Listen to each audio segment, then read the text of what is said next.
Indo British advanced pain clinic నొప్పిమాయం surgery దూరం for appointments 9155515563. చాలా మంది అతను దివ్యాంగుడు పాడతారు అన్నారు తప్ప అతని పేరు కూడా మెన్షన్ చేయలేదు. ఇంతకీ ఆ కుర్రవాడు ఎవరంటే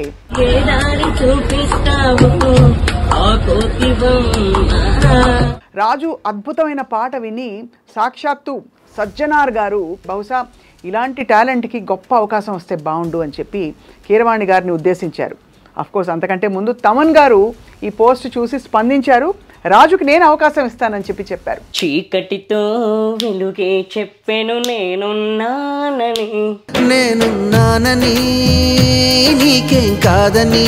రామాచారి గారు అద్భుతమైన గురువు. అండ్ అలాగే మన జయకుమార్ ఆచార్య గారితో చెప్పక్కర్లేదు, ఆయన చాలా ప్రోగ్రామ్స్ వాయించారు. ఆయన కూడా ఎక్సలెంట్ గురువు. గిజిగాడు తమ గోడు వదిలి రాకున్నాడు సూర్యుడు రాలేడని.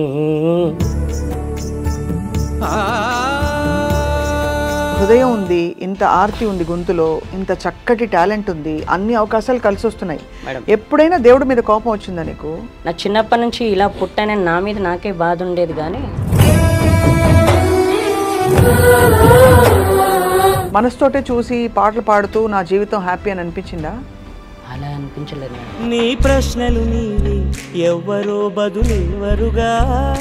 ఎస్పి బాలు గారు అనగానే ఆయనతో నీకేం పని, ఆయనతో నువ్వేం చేస్తావు, నన్ను అట్లా అంటే ఏం చేశారంటే పిచ్చోడ్లా చూశారు. అలాగా చాలా మంది తిరస్కరించి మాటలు అన్నా కూడా గొప్ప వాళ్ళ ఆశీస్సులతో రాజు ఇంతవరకు చేరుకున్నావు కదా ఇప్పుడు. అవునండి. సో ఇప్పుడు తమన్ గారు ఎలాంటి పాట ఇస్తే హ్యాపీ? ఏ పాట అయినా పాడేస్తాను. సాహసం నీ ఇంటి పేరు, పౌరుషం నీ వంటి తీరు, నిన్ను తలుచుకున్న వారు లేచి నుంచని మొక్కుతారు, అచ్చ తెలుగు పౌరుషాల రూపం నీదయ్యా. జై బాలయ్య జై బాలయ్య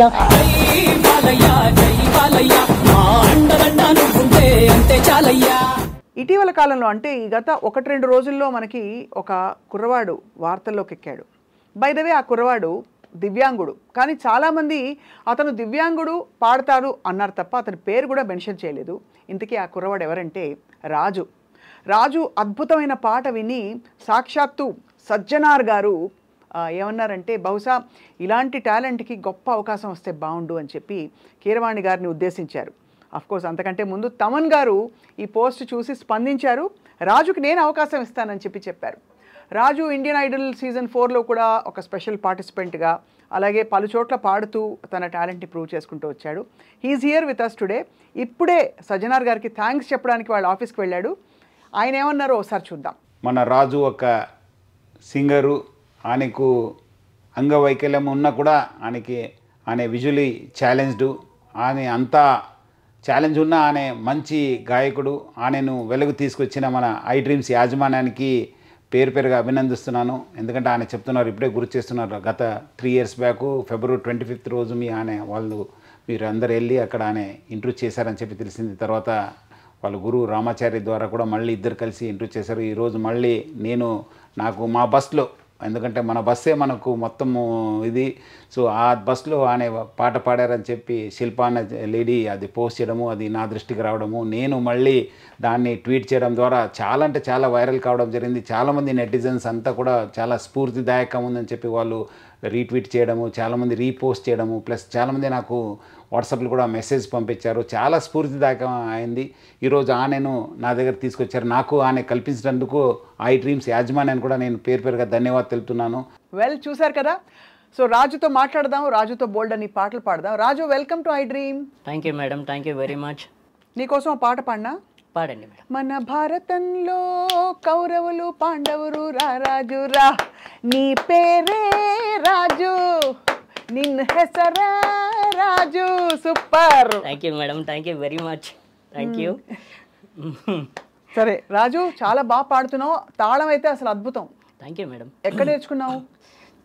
నేను ప్రస్తుతానికి జయకుమార్ సార్ దగ్గర మృదంగం నేర్చుకుంటున్నాను మేడం. సండే వచ్చేసి రామాచారి సార్ దగ్గర లైట్ మ్యూజిక్ నేర్చుకుంటున్నా. సూపర్. అంటే నా చిన్నప్పటి నుంచి నేను ఎవరి దగ్గర నేర్చుకోలేదు మేడం. నేర్చుకున్నప్పటి నుంచే నాకు ఇలా అలవాటు అయిపోయింది. వావ్. నాకు నా చిన్నప్పుడు నా దగ్గర రేడియోలు టీవీలు ఏమీ లేవు. నేను పుట్టగానే నాకు ఏవి లేవు కాబట్టి ఇక్కడ ఈ చుట్టుపక్కల టేప్ రికార్డు వచ్చేవి. టేప్ రికార్డులు పెట్టేవారు. వాళ్ళు ఏం చేస్తారంటే ఆ టేప్ రికార్డుల గోడ మీద కూర్చొని అట్లా వింటూ ఉండేవాడిని. అది ఇలా వాయిస్తూ ఉండేవాడిని మామూలుగా. ఒక కెరస్నాయిల్ డబ్బా, రూపాయి బిళ్ళ మేడం, నా దగ్గర అప్పుడు ఇన్స్ట్రుమెంట్స్ అనేవి నాకు తెలియదు. అలా వాయిస్తూ అలా అక్కడ పాటలు వింటూ ఇక్కడ నేను మామూలుగా పాడుకుంటూ ఉండేవాడిని. అదే అవును, ఏదో మామూలుగా నేను అట్లా టైంపాస్కి అట్లా పాడుకుంటూ ఉండేవాడిని. అట్లా డైలీ డైలీ డైలీ అలవాటు అయింది. కొద్ది రోజుల తర్వాత కెరస్నాయిల్ డబ్బా పోయింది మేడం. పోతే ఆ తర్వాత దీంతోనే ఇంకా అలవాటు అయిపోయింది. ఇదే ఇన్స్ట్రుమెంట్. ఎలా వస్తుంది చెప్పా, అంత సౌండ్ ఎలా వస్తుంది అబ్బా? అంటే మామూలుగా ఇది ఇలా ఇలా వస్తుంది మేడం. దాన్ని ఇలా పట్టుకుంటే ఇలా వస్తుంది. నీకు భలే వస్తుంది సౌండ్, నాకైతే ఎలా అన్నా కూడా రావట్లేదు. అంటే మామూలుగా నాకు అలా అలవాటు అయిపోయింది మేడం. నిజంగా అది ఇలా వాయించడం అలవాటు అయిపోయింది. ఇంకా దీంతోనే ప్రాక్టీస్ చేస్తూ ఉన్నా. ఇంక ఇదే అలవాటు అయిపోయింది. అంటే ఈ మధ్య నేర్చుకున్నాను కానీ అప్పుడు లేదు, అప్పుడు నేర్చుకోలేదు. గొప్ప గురువుని పట్టావు నిజంగానే రాజు. అవును, రామాచారి గారు అద్భుతమైన గురువు. అండ్ అలాగే మన జయకుమార్ ఆచార్య గారు అయితే చెప్పక్కర్లేదు, ఆయన చాలా ప్రోగ్రామ్స్ వాయించారు. ఆయన కూడా ఎక్సలెంట్ గురువు. అవునండి. సో ఇప్పుడు ఎంతవరకు మరి నువ్వు అంటే ఎలా నేర్చుకుంటున్నావు సంగీతం? అంటే డైలీ అమ్మ తీసుకెళ్తుంది మేడం. ఇప్పుడు అమ్మ నేను తీసుకొచ్చారు కదా? అవును, అమ్మ తీసుకొచ్చారు. అమ్మ ఇక్కడే ఉన్నారు. అవునండి, డైలీ అమ్మ తీసుకెళ్తారు. సండే కూడా అమ్మే తీసుకెళ్తారు. ఇంకేమైనా ప్రోగ్రామ్స్ అయితే కూడా అమ్మే తీసుకెళ్తారు. ఇవాళ సజ్జనార్ సార్ దగ్గరికి వెళ్ళి ఎట్లా అనిపించింది రాజు? ఆయన అసలు ఏమనుకున్నా మేడం, ఆయన చూసిన తర్వాత ఈరోజు చాలా బాగా మాట్లాడారు. నీకు ఇంత టాలెంట్ ఉంది, ఇంత బాగా పాడుతున్నావు, నేను కూడా చూశాను, ట్రీట్ చేశాను, చాలా చాలా బాగా పాడుతున్నావు అబ్బాయి, నువ్వు ఎక్సలెంట్ పాడుతున్నావు అని చెప్పారు. నేను చాలా మెచ్చుకున్నారు ఆయన ఈరోజు. నా అదృష్టం మేడం ఆయన కలవడం. ఈ ఐ డ్రీమ్ వాళ్ళకు ఆయన నా తరఫున థ్యాంక్స్, నాకు ఛాన్స్ ఇప్పించినందుకు. ఇంకోటి మేడం, నా బాధ ఏంటంటే అప్పుడు నా చిన్నప్పుడు నేను పుట్టి పెరిగిన తర్వాత, నేను పుట్టింది 1989లో అండి. నేను పుట్టిన తర్వాత నాకు ఏది లేకపోయినా నాకు ఇక్కడ టేప్ రికార్డ్స్ అవి ఉండే కాబట్టి అలా ఇలా పాడుతూ ఉండేవాడిని. కానీ అందరూ వచ్చారు, ఊర్లో అందరూ చూశారు, కానీ అప్పట్లో ఎంకరేజ్మెంట్ లేదు, సపోర్ట్ లేదు. ఎంకరేజ్మెంట్ లేక ఇంకెవరిని అడుగుతాంలే అని చెప్పేసి ఇంకెవరిని అడగల. మామూలుగా కొంతమంది వచ్చేవాళ్ళు, పాడించుకునేవాళ్ళు, వెళ్ళిపోయారు, అంతేగాని విలేజ్ కదా. అవునవును, విలేజ్ అంటే ఎట్లా ఉంటుందంటే ఆ టైంలో ఎవరు పట్టించుకోరు, ఎవరు కూలి పనులు అవి ఇవి చేస్తుంటారు కదా, పట్టించుకోరు.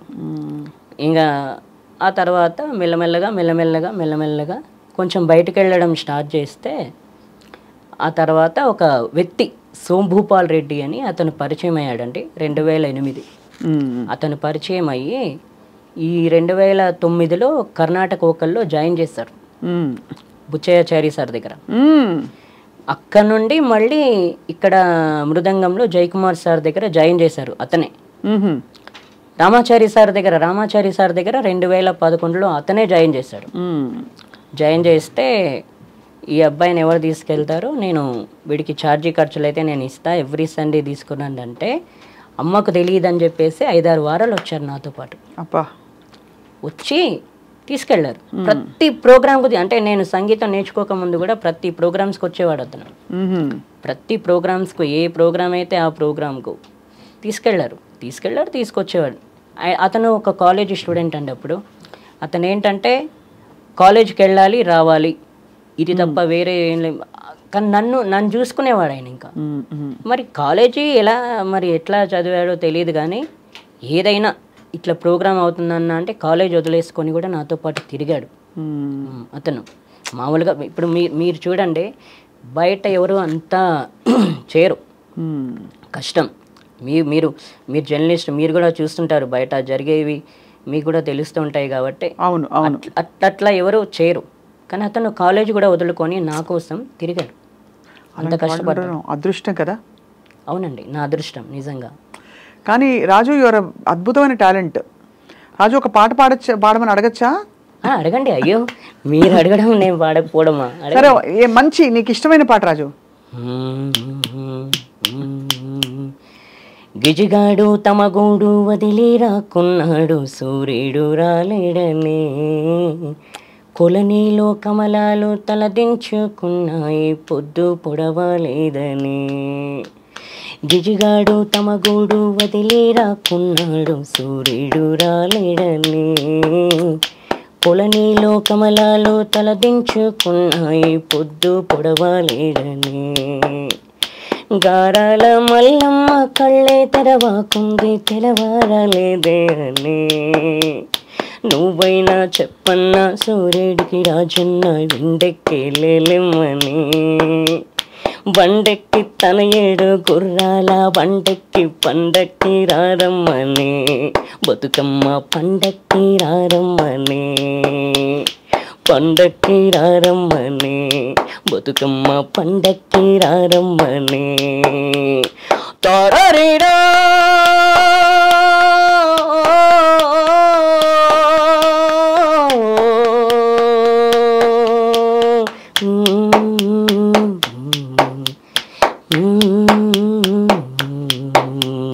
నడుమింట సూర్యుడు నిప్పుల్లో చెరిగేడు, పసికందు పడుకుండని. నడుమింట సూర్యుడు నిప్పుల్లో చెరిగేడు, పసికందు పడుకుండని. నువ్వైనా చెప్పన్నా సూర్యుడికి రాజన్న మబ్బు చాటుకి రమ్మని.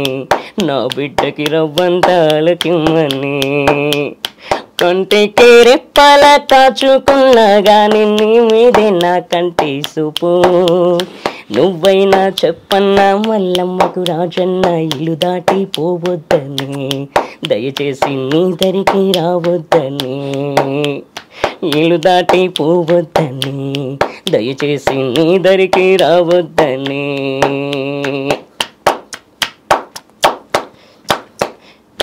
Thank you madam. కళ్ళల్లో నీళ్ళు వచ్చేసాయి నాన్న. Thank you. ఎంత ఎంత ఆర్తి ఉంది వాయిస్ లో నీకు. Thank you very much. చాలా పెద్ద పెద్ద వాళ్ళు ఇప్పుడు ఇండియన్ ఐడల్లో విన్న వాళ్ళందరూ కూడా ఏమని ఉంటారు రాజు? ఏమన్నారు అందరూ? మురిసి ముక్కలైపోయారా?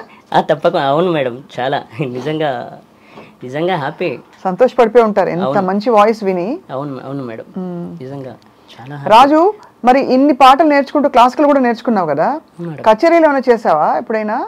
నేను కచేరీలకు వెళ్ళలేదు మేడం. ఇప్పుడు ప్రస్తుతానికైతే రామాచారి సార్ ప్రోగ్రామ్స్ అయితే వెళ్తా. అక్కడ పాడతావా? వాళ్ళతో పాడతా. రవీంద్ర భారతి, చిక్కడపల్లి త్యాగరాయ గాన సభ, రవీంద్ర భారతి అండ్ చిక్కడపల్లి త్యాగరాయ గాన సభ, సుందరయ్య విజ్ఞాన పార్క్, ఇక్కడికి వెళ్తుంటాను. వాళ్ళు అంటే అమ్మే తీసుకెళ్తుంది. ఎల్ఎంఏ అమ్మ అక్కడి నుంచి ఇందాక నుంచి చూస్తున్నారు. అవునండి, తీసుకెళ్తారు. నీ పాట విని అమ్మ ఏమంటుందో? అమ్మ ఏమంటావు అట్లా అలా అంటారు. అమ్మ చాలా రెస్పాన్సిబిలిటీ, ఆవిడే తీసుకొస్తారు, తీసుకెళ్తారు. ఇంకెవరెవరు మీకు నీకు అన్నదమ్ములు అక్క చెల్లెళ్ళు ఉన్నారా? 3 అక్కలు 1 చెల్లి మేడం. 3 అక్కలు 1 చెల్లి. అయితే వాళ్ళందరూ పెళ్ళిళ్ళు అయిపోయాయి. ప్లస్ మా బావ వచ్చేసి కానిస్టేబుల్. ఓహో, కానిస్టేబుల్. ఒకప్పుడు మాదాపూర్లో చేశారు, ఇప్పుడు శంషాబాద్ పాత పిఎస్, మళ్ళీ ఇప్పుడు తర్వాత అరంగడ్ మైలాదేవులపల్లిలో చేస్తున్నారు. వాళ్ళు మా ఇంటి దగ్గర ప్లాట్ తీసుకున్నారు, ఇంకా ఇక్కడే ఉంటున్నారు. మమ్మల్ని వాళ్ళే చూసుకుంటారు. వాళ్ళే చూసుకుంటూ చక్కగా. అవునండి, అందరి కుటుంబం కలిసిమెలిసి గా ఉంటున్నారు చక్కగా. అవునండి. నీ టాలెంట్ చూసి వాళ్ళు కూడా చాలా మురిసిపోయి ఉంటారు. అవునండి, చాలా చాలా ఎంకరేజ్ చేస్తారు. వాళ్ళు కూడా చేస్తుంటారు. ఇప్పుడు వాళ్ళ ఎంకరేజ్మెంట్ లేనిది లేము. ఎప్పుడైతే పెళ్ళయిందో ఎదురు చూస్తుంటారు, అరే వీడికి ఏమన్నా ఛాన్స్ వచ్చింటే బాగుండు, ఎప్పుడు పాడతాడు అక్కడిక్కడ ఎదురు చూస్తుంటారు వాళ్ళు. అది నిజంగా నా అదృష్టం మేడం. ఎందుకంటే వీళ్ళు కూడా ఎంకరేజ్ చేయడం. మా చెల్లి మా బావగారు కూడా నేను ఏదైనా ప్రోగ్రాంకి వెళ్ళకపోతే నేను అన్నం తినను, నేను ఏదైనా అలుగుతానని చెప్పేసి మా అమ్మగారితో పాటు మా బావ మా చెల్లికి కూడా అలవాటు తెలిసిపోయింది అది ఆ విషయం. సో అట్లా వాళ్ళు నిన్ను ఎంకరేజ్ చేస్తూ చూసుకుంటున్నారు చక్కగా. అవునండి, బాగా చూసుకుంటున్నారు. రాజు, నీకు ఇంత హృదయం ఉంది, ఇంత ఆర్తి ఉంది గొంతులో, ఇంత చక్కటి టాలెంట్ ఉంది, అన్ని అవకాశాలు కలిసి వస్తున్నాయి. ఎప్పుడైనా దేవుడి మీద కోపం వచ్చిందా నీకు? మేడం నాకు అలాంటిది ఏం లేదు మేడం. ఇప్పుడు దేవుడి మీద ఎవరి మీద కోపం రాలేదు. ఎందుకంటే నా చిన్నప్పటి నుంచి ఇలా పుట్టానని నా మీద నాకే బాధ ఉండేది, కానీ దేవుడి మీద మాత్రం నాకు ఎవరి మీద కోపం వచ్చేది కాదు. నేను ఎప్పుడైతే ఇలా పుట్టానో కానీ అనుకుంటూ ఉండేవాడిని, నాకు తెలియదు అసలు అప్పుడు ఆ టైంలో తెలియదు. ఎవరన్నా తీసుకెళ్తే వెళ్ళాలి, చేయాలి, ఇంట్లోనే కూర్చునేవాడిని కదా, బయట ఫ్రెండ్స్ ఎవరిని కలిసేది లేదు, ఇంట్లోనే ఉండాలి. ఇలా ఎన్నాళ్ళు అని అనుకునేవాడిని. కానీ సింగింగ్ ఒక పాట ఛాన్స్ రావాలనుకున్నాను, కానీ నేను ఎప్పుడు కానీ ఎవరిని తిట్టుకోలేదు. సో నువ్వు పుట్టుక నుంచే నీకు ఇలా ఉండింది, అంటే నీకు దివ్యాంగుడివే కదా నాన్న? అవునండి. సో ఎప్పుడు నీకు అనిపించలేదా ప్రపంచాన్ని చూడాలనే ఒక తపన ఉంటుంది కదా, మనసుతో చూస్తున్నావు నువ్వు? అనిపించిందండి. నేను అనుకునేవాడిని, ఇప్పుడు మామూలుగా అందరూ ఆడుకుంటుంటారు కదండి, అవును, ప్రపంచాన్ని చూడాలని అనిపించింది. చూడాలి ఇట్లా అప్పుడప్పుడు అనిపించింది, ఎందుకు ఇలా పుట్టాను, అసలు ఎందుకు ఇలా ఉన్నాను, అసలు అందరూ ఆడుకుంటున్నారు, అందరూ చిన్నపిల్లలు కదా, నేను కూడా చిన్నపిల్లని అప్పుడు ఆ టైంలో, అందరూ ఆడుకుంటున్నారు చేస్తున్నారు, నేను ఎందుకు ఇలా ఉన్నానని నాకు అనిపించింది. కానీ అనిపిస్తే ఏం చేస్తాం, అలా అని చెప్పేసి కొంతమంది ఒక యాడ్ ఇచ్చారు మేడం, ఇట్లా ఎల్వి ప్రసాద్ హాస్పిటల్లో ఇట్లా చూపు వేస్తారని చిన్న యాడ్ ఇస్తే, నేను నా ఫ్రెండ్కి చెప్తే నా ఫ్రెండ్ వచ్చాడు 2009లో, కాలేజీ మానేసుకొని మరీ వచ్చాడు. వచ్చి అక్కడ ఎల్వి ప్రసాద్లో అక్కడ హాస్పిటల్ అన్ని ఏర్పాట్లు చేశాడు. ఉదయం 10 గంటలకు తీసుకెళ్ళాడు, అక్కడ చెక్ చేశారు. చెక్ చేసిన తర్వాత మధ్యాహ్నం లంచ్ టైంలో చెక్ చేశారు 1 o'clock. మళ్ళీ సాయంత్రం 6 o'clock చెక్ చేసి రావని చెప్పేశారు. ఇంకా కంటి చూపు రాదని చెప్పేశారా? రావని చెప్పేశారు. మరి అప్పుడు నీకేమనిపించింది? మనసుతోటే చూసి పాటలు పాడుతూ నా జీవితం హ్యాపీ అని అనిపించిందా? అలా అనిపించలేదు మేడం, వచ్చి ఉంటే బాగుండేది అనిపించింది. అయ్యో తండ్రి. ఎందుకంటే మామూలుగా ఏంటంటే నేను చిన్నప్పటి నుంచి చూపు ఉంటే ఎక్కడికైనా వెళ్ళేవాని కదా, కానీ ఎవరినైనా కలిసేవాని కదా. ఇప్పుడు ఏంటంటే ఎవరినైనా కలవాలన్నా ఎక్కడికైనా వెళ్ళాలన్నా ఎవరి మీద ఆధారపడాలి. కాబట్టి నేను అట్లా నాకు చూపు ఉంటే అలా ఎవరి మీద ఆధారపడకుండా నేనే హ్యాపీగా ఎక్కడికంటే అక్కడికి వెళ్ళేవాన్ని అనిపించింది. ఇప్పటికి కూడా అనిపిస్తుంది, అప్పుడే కాదు ఇప్పుడు కూడా అరే నేను హ్యాపీగా చూపు ఉంటే నేను ఒక్కనే ఎక్కడికి పడితే అక్కడికి వెళ్ళేవాడిని కదా, ఫ్రెండ్స్తో కలిసి ఉండేవాడిని కదా అనిపించేది. ఇప్పుడు కూడా అనిపిస్తుంది, అప్పుడే కాదు, నా టైం అంతే. కానీ నువ్వు ఎంత నిన్ను సెల్ఫ్ మోటివేట్ చేసుకుని ఇంత బాగా పాట నేర్చుకుని క్లాసికల్ ఒక పల్లవి ఏమైనా పాడొచ్చు కదా రాజు? కరుణా జలధే దాశరథే కమనీయానన సుగుణ నిధే, కరుణా జలధే దాశరథే కమనీయానన సుగుణ నిధే, కరుణా జలధే.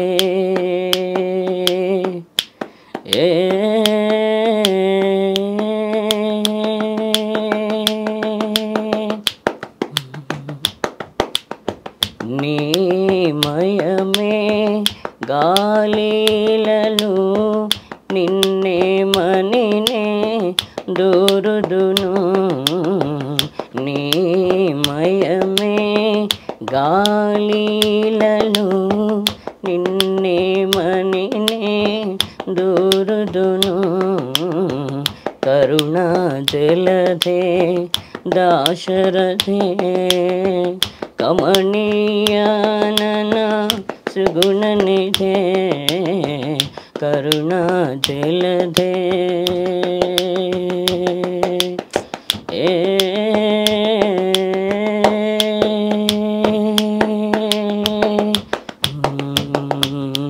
భాగవత ప్రహ్లాదహిత భావుక త్యాగ రాజనుత, భాగవత ప్రహ్లాదహిత భావుక త్యాగ రాజనుత, కరుణా జలధే దాశరథే కమనీయానన సుగుణ నిధే, కరుణా జలధే.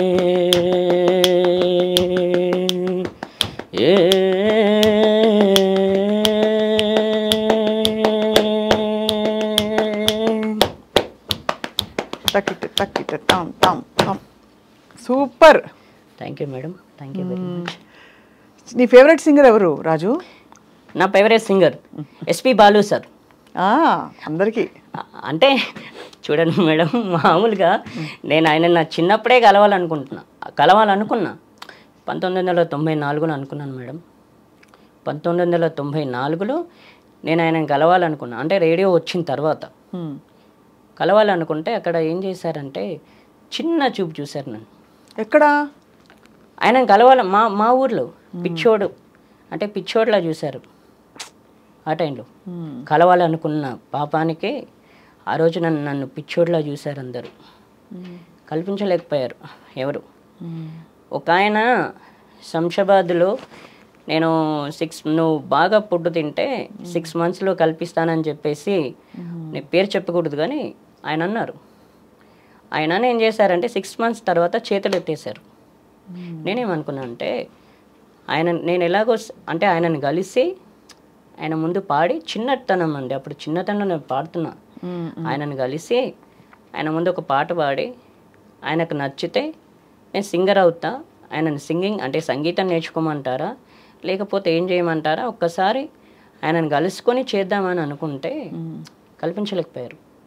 ఎవ్వరు కల్పించలేకపోయారు. ఆ తర్వాత ఏమనుకున్నానంటే ఇంకెవరితో చెప్పకూడదు, అయినా నా మైండ్లోనే ఉంచుకోవాలి. ఎందుకంటే అందరికీ చెప్తే ఏం లాభం, వేస్ట్. ఇక తర్వాత ఎవరితో చెప్పకూడదు అని చెప్పేసి ఎవరితో చెప్పలా. ఈ చెప్పకపోవడం వల్ల ఎప్పుడు కలిశానంటే 2014 సండే రోజు కలిశాను. ఎవరి వల్ల? రామాచారి సార్ వల్ల కలిశాను. ఆయనతో చెప్పాను, సార్ ఇట్లా నేను ఎస్పి బాలు గారిని కలవాలనుకుంటున్నా అంటే ఆయన మన క్లాస్కి వస్తారు, వచ్చినప్పుడు కల్పిస్తానని చెప్పారు. కల్పించారు. కల్పించి ఆయన మాట్లాడగానే చాలా హ్యాపీ అనిపించింది. ఇంకా నా ఆనందానికి అద్దులు లేవు. చాలా హ్యాపీ అనిపించింది ఆ రోజు. నిజంగా మేడం, అసలు ఆ టైంలో ఎవ్వరూ అంత ఎంకరేజ్ చేయలేరు. కల్పించడానికి కూడా కనీసం సరే అంటున్నాడు కదా, కొంచెం ఇప్పుడు ఒక రోజులో పని ఒక 5-6 రోజులు అవుద్ది. ఇప్పుడు ఆయన దగ్గర అపాయింట్మెంట్ తీసుకోవడానికైనా కనీసం ఒక 5-6 రోజులు పడుద్ది కదా. నా గురించనే కాస్త కష్టపడాలి కదా. పట్ల మనకి ఎందుకులే, కలిస్తే మనకేంటి, కలవకపోతే మనకేంటి అవసరం. ఎస్పి బాల నన్ను అట్లా అంటే ఏం చేశారంటే పిచ్చోడ్లా చూశారు. మీ ఊళ్ళోనా? మా ఊర్లోనే. అదే మాటలు పడ్డావా అక్కడ? అవునండి. ఎస్పి బాలు గారు అనగానే ఆయనతో నీకేం పని, ఆయనతో నువ్వేం చేస్తావు, ఆయనతో నీకేం అవసరం, ఇట్లాంటి క్వశ్చన్లు వేశారు. బయట కూడా శంషాబాద్ దగ్గర ఇప్పుడు నేను మామూలుగా శంషాబాద్ వెళ్ళి కలిస్తే ఆయనతో నీకేం పని, నువ్వేం చేస్తావు, నీకేం వచ్చు, ఇలా ఏళం చేసిన వాళ్ళు కూడా ఉన్నారు ఆ టైంలో. ఇప్పుడు చూడు, ఆయనే దీవించి వాళ్ళ ఇంతమంది నీ పాటని గుర్తించి నీకు అవకాశం ఇస్తున్నారు కదా మేడం. ఆ టైంలో ఎట్లా ఉంటుంది, నేను ఏదైతే రీచ్ అవ్వాలనుకున్నా అట్లా చేస్తే నాకు బాధ అనిపించదా? తప్పకుండా వస్తుంది, ఎవరికైనా బాధ అనిపిస్తుంది రాజు. ఇప్పుడు మీరు ఉన్నారు, నేను మీ ముందు చెప్తాను, మీరు ఒక మాట అంటే నాకు అనిపించదా, నీకెందుకు, నీకేం అవసరం అంటే ఎట్లుంటుంది? అస్సలు చాలా చాలా బాధేస్తుంది. నువ్వు బాధపడడం కూడా కరెక్టే. అయితే నేనేమంటున్నానంటే అప్పుడు పడ్డ బాధకి ఇప్పుడు తమన్ గారు నంబర్ 1 మ్యూజిక్ డైరెక్టర్ నీ చేత పాడించడం అంటే చాలా పెద్ద డెవలప్మెంట్ కదమ్మా. అయ్యో థ్యాంక్ యూ మేడం. అంటే ఇప్పుడు ఓకే, ఇప్పుడు అలా ఎవరు లేరు మేడం. ఎందుకంటే ఇప్పుడు నీ టాలెంట్ బాగా గుర్తించేశారు. అవును, ఇప్పుడు లేరు, అప్పుడు ఉండే అలా. అప్పుడు ఉండే ఏంటంటే చెప్పకూడదు కానీ చాలా మంది ఊర్లోకి వచ్చారు, పెద్ద పెద్ద వాళ్ళు కూడా వచ్చినప్పుడు ఏం చేశారంటే పరిచయం చేసుకున్నారు, అన్నీ చేశారు. కళాకారులు అప్పుడు ఆ టైంలో కళాకారులు వచ్చినప్పుడు కూడా నేను వాళ్ళ ముందు కూడా పాడాను కానీ అంత ఎంకరేజ్ చేయాల. మీకు ఇంకో విషయం చెప్పనా, ఆర్కెస్ట్రా వాళ్ళు అండి, వాళ్ళు అంతదాకా ఎందుకు, ఆర్కెస్ట్రా వాళ్ళు 2004లో శంషాబాద్లో శివాలయం టెంపుల్ ఉంది ఒకటి, అక్కడ ప్రతి సంవత్సరం జాతర చేస్తుంటారు. ప్రతి సంవత్సరం వర్షాకాలంలో శ్రావణ మాసంలో జాతర చేస్తుంటారు అక్కడ. అయితే చేసినప్పుడు నేను 2004లో ఏం చేశాను, వాళ్ళ ఆర్కెస్ట్రా పాడుతుంటే నేను వెళ్ళి కూర్చుంటే నన్నేమన్నారు, ఇట్లా నేను ఇట్లా చేతులు వేస్తుంటే వాళ్ళు చూశారు. చూసినప్పుడు ఏం చేశారు, సరే ఇతనితో ఒక పాట పాడిద్దామని చెప్పేసి పాడించారు.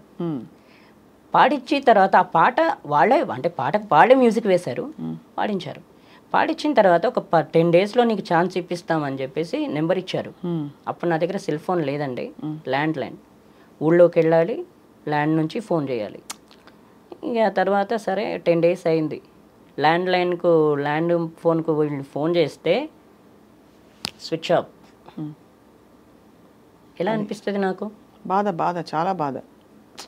ఎన్ని స్ట్రగుల్స్, ఎన్ని చాలాసార్లు ట్రై చేసావా రాజు? అవునండి. కుంచె రఘు గారు చాలా ఇలాగా రేర్ టాలెంట్, మట్టిలో మాణిక్యాలను తీసుకొచ్చి ఆయన కూడా ఆయన వెతికి పట్టుకుంటారు రేర్ టాలెంట్ ఎక్కడుందని. అవునండి. అలాగా చాలామంది తిరస్కరించి మాటలు అన్నా కూడా గొప్ప వాళ్ళ ఆశీస్సులతో రాజు ఇంతవరకు చేరుకున్నావు కదా ఇప్పుడు. అవునండి. సో ఇప్పుడు తమన్ గారు ఎలాంటి పాట ఇస్తే హ్యాపీ? ఏ పాట అయినా పాడేస్తావు నువ్వు? నీకేంటి అంటే ఏ పాట ఇచ్చినా హ్యాపీగా పాడేస్తానండి. మాస్ ఇచ్చినా, ఏది ఇచ్చినా, మెలోడీ ఇచ్చినా, ఏది ఇచ్చినా సరే హ్యాపీగా పాడేస్తా.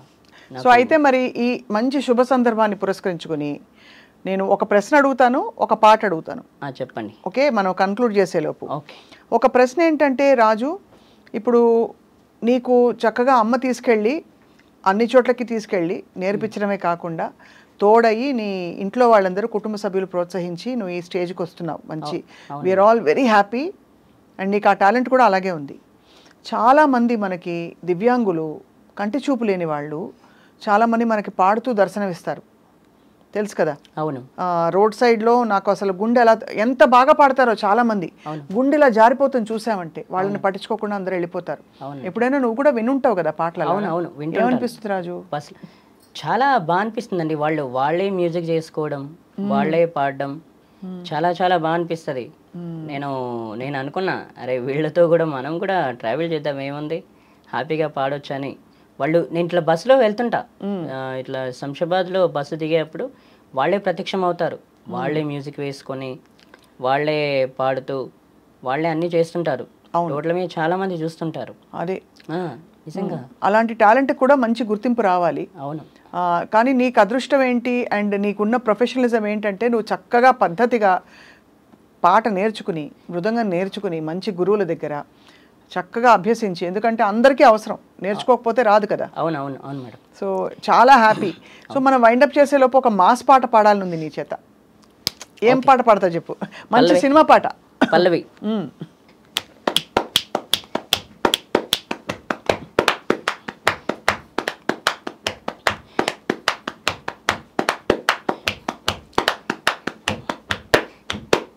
సాహసం నీ ఇంటి పేరు, పౌరుషం నీ ఒంటి తీరు, నిన్ను తలుచుకున్న వారు లేచి నుంచని మొక్కుతారు. అచ్చ తెలుగు పౌరుషాల రూపం నీదయ్యా, అలనాటిమేటి రాయలోరు తేజం నువ్వయ్యా. మా తెల్లవారే పొద్దు నువ్వై పుట్టినావయ్యా, మా మంచి చెడ్డల్లోనే చెత్త కట్టినావయ్యా. జన్మ బంధువంటూ నీకే జై కుట్టినామయ్యా. జై బాలయ్య, జై బాలయ్య, జై జై బాలయ్య, జై బాలయ్య, జై బాలయ్య, జై బాలయ్య. మా అండదండ నువ్వుంటే అంతే చాలయ్యా. జై బాలయ్య, జై బాలయ్య, జై జై బాలయ్య, జై బాలయ్య, జై బాలయ్య, జై బాలయ్య. మా అండదండ నువ్వుంటే అంతే చాలయ్యా. సాహసం నీ ఇంటి పేరు, పౌరుషం నీ ఒంటి తీరు, నిన్ను తలుచుకున్న వారు లేచి నుంచని మొక్కుతారు. Super madam. కీర్తన కొండలలో నెలకొన్న కోనేటి రాయడువాడు,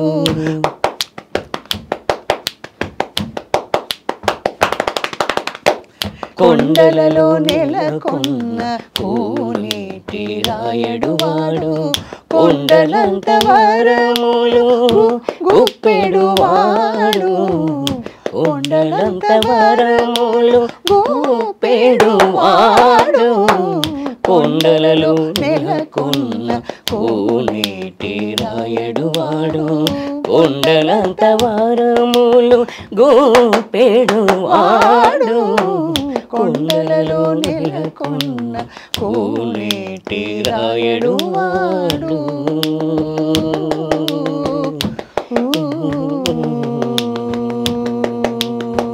శభాష్, అద్భుతం అద్భుతం రాజు. Thank you. చాలా చాలా ఐ థింక్ చూసే వాళ్ళందరూ ఇవాళ ఫుల్ జోష్తో నిండిపోయారు. తప్పకుండా. నీకు ఆల్ ద బెస్ట్. మళ్ళీ మళ్ళీ నువ్వు రావాలి మా స్టూడియోకి, మనం బోల్డ్ పాటలు పాడుకోవాలి. అయ్యో తప్పకుండా మేడం, తప్పకుండా. మీరు కూడా బాగా పాడుతున్నారు, చాలా చాలా మీకు కూడా కృతజ్ఞతలు. థ్యాంక్ యూ రాజు. అమ్మకు కూడా థ్యాంక్స్, ఇంత దూరం తీసుకొచ్చినట్టు. అమ్మగారి పేరు చెప్పలే రాజు. సత్యమ్మ అండి. సత్యమ్మ గారికి థ్యాంక్స్, చాలా చాలా థ్యాంక్స్.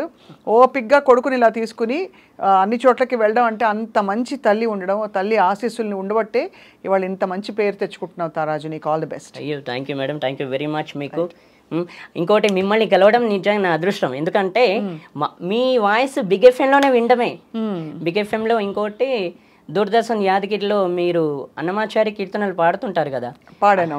అవి వినడమే తప్ప మిమ్మల్ని కలుసుకోవడం అనేది ఫస్ట్ టైం నాకు. నిజంగా నా అదృష్టం. Thank you. నాకు కూడా అదృష్టం నిన్ను కలవడం రాజు. అయ్యో చాలా థ్యాంక్స్ మేడం నిజంగా. సో తమన్ పాట అవ్వగానే, తమన్ గారి పాట రికార్డింగ్ అవ్వగానే కలుద్దాం. తప్పకుండా తప్పకుండా madam. Thank you very much.